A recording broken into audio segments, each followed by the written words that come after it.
I'd been in the city for 10 years, and I was like, huh, I think I got to get out of here. I came here, I thought I was going to be an Mhm. actor. I'm not really doing that. That's okay. I think I got to do something else. And I sort of made peace with that. And I said, okay, by this time next year, this was the end of 2012, I was like, I'm going to be in school somewhere. Not entirely sure for what, but I'm going to start looking for what that might be. At the end of 2012, I went to go see this show at Ars Nova. I had a relationship with Ars Nova because I'd done some of my little music Mhm. shows with them and sort of knew them. I knew they did cool work, and I wanted to see this show about War and Peace because I'm also a casual Russophile, and I just know that I had read War and Peace, and I was like, oh, I wonder what that would be like. I went to see it on the last performance. Mhm.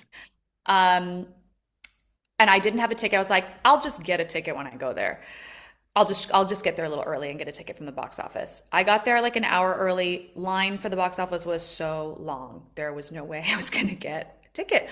I happened to know the first two people in line. They didn't know each other, but they were both like, "Grace, just come here. You can if we get it, you can be our plus one." The three of us got in off the wait list. No one else did. I lost my mind. I loved it so much. Natasha, Pierre the Great Comet of 1812, the last performance at Ars Nova in 2012. So beautiful. This was in like October of 2012. In January of 2013, Jason Egan at Ars Nova calls me again. I don't have an agent or anything because I'm not going to do this anymore. This wasn't doing it. And he was like, "Hey, we're gonna transfer this show off Broadway. Will you come and audition for it?" And I was like, "Well, I don't do that anymore, but I really loved that show.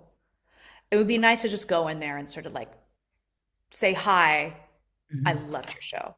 So that's what I did. I went and auditioned with like a song I wrote on my ukulele, and then I kept getting called back, and I was like, "Well, I'm not getting this job. Mhm.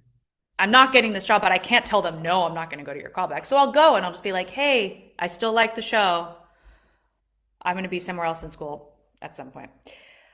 And then somehow I got in the show and it truly changed my life and my trajectory because I was like 1 foot out the door. I was like, I don't think I'm going to do this anymore. And then that show kept me around to this day. So I'm very grateful. And you've been with the production since the 10. You went to ART, you came to the Broadway with it. Um, like I said, it's my ringtone, well, my alarm clock is the intro to No One Else.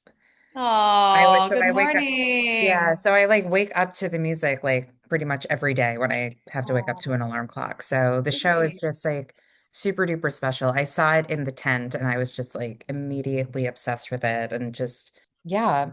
So what was it like kind of building this character from the tent to all these different iterations to Broadway? Yeah, to me, that I didn't go to grad school, but that period of working on that show feels like my grad school Yeah. and also like a real sort of meditative process because I had to do it so many times, you know.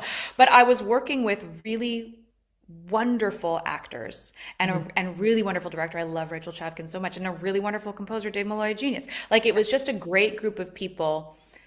Um, and getting to continue to build that role and that piece and to find out what it's like to do it a couple hundred times with also different people, you know, coming in Yeah. and out and doing different roles.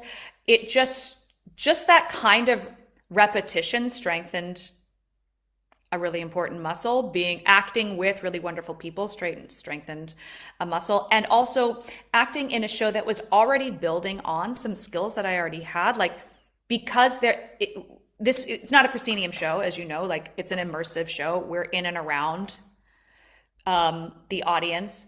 That was sort of building on a muscle that I had already been building for myself as a songwriter and performer, where I had a relationship with my audience. I love talking to my audience. I love figuring out banter. I love figuring out how I'm going to lead from one song into another, like all that interstitial stuff. That became very important to be able to be comfortable doing that in that show because we were so close to people and because we were meant to like Mhm. deliver things to somebody right here and also way over there. You know, that wasn't, I had already started to develop that kind of rapport with my crowd. So getting to continue to use that skill in that show was important.